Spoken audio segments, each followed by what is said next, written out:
বৈশাখী মেলা সামনে রেখে বগুড়ায় ব্যস্ততা বেড়েছে মৃৎশিল্পীদের। বাহারি মাটির খেলনা তৈরিতে ব্যস্ত সময় পার করছেন কারিগররা।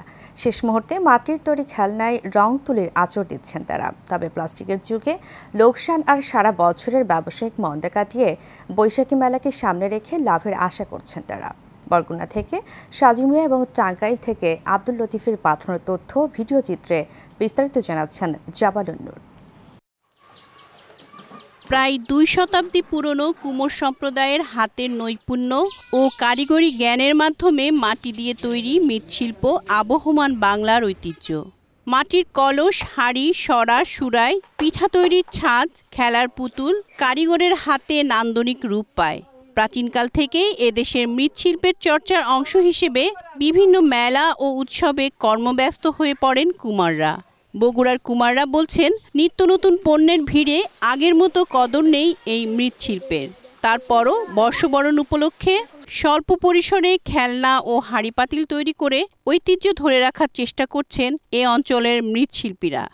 আমাদের তেমন আয় হয় না, সব কিছু কিনা লাগে, মাটি, বালু, খড়ি, গুঁড়া, কিন্তু আমরা জাতি ব্যবসা এটাই করি। বাপ দাদার আমলে দেখছি তখন চলছে, কিন্তু ইদানিং আসে আর চলছে না। কোনো রকম দিন যায়, রোজগার একটু খরচের টাকা কোনো চলাফেরা হয় না। আগে যেরকম মেলা হতো এখন আর সেরকম মেলা নাই, আমরা বেচবো কোথায়? টাঙ্গাইল জেলার বিভিন্ন উপজেলায় একসময় ১২০০-র বেশি মৃৎশিল্পী ছিলেন। জীবিকা নির্বাহ কঠিন হওয়ায় কালের বিবর্তনে হাতে গোনা খুব কমই মৃৎশিল্পী রয়েছেন এখানে। ঐতিহ্যবাহী এই শিল্পের কারিগররা বলছেন, প্লাস্টিক সহ অন্যান্য পণ্যের কারণে বিক্রি কমেছে মাটির হাঁড়ি পাতিলের। বছরের অধিকাংশ সময় তাদের তেমন ব্যস্ততা না থাকলেও ফাল্গুন থেকে বৈশাখ এ ৩ মাস তাদের ব্যস্ততায় কাটে। ব্যবসা টিকে রাখতে পারতেছি না, লাভ নেই। এখন তো আমাদের না করলে আমরা কি খাবো? এই মাল বিদেশেও নেয়, কিন্তু আমরা ওইভাবে সেল দিতে পারি না। আমাদেরকে কিছু ভাবে সাহায্য করতেই হবে।